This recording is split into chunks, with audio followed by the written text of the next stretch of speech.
Hello everyone, today I will show you how to remove bold and italic font from a text box using Adobe Acrobat Pro DC. This is my text box. This text now bold and italic font.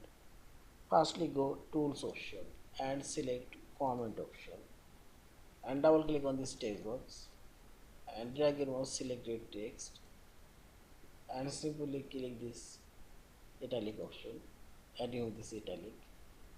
Also remove this bold option and click this bold option and see if you click again bold and this unbold, and if you want to remove all of this text bold and italic font, press Ctrl A from your keyboard, select all of this text and simply apply bold and italic, and now remove bold and italic.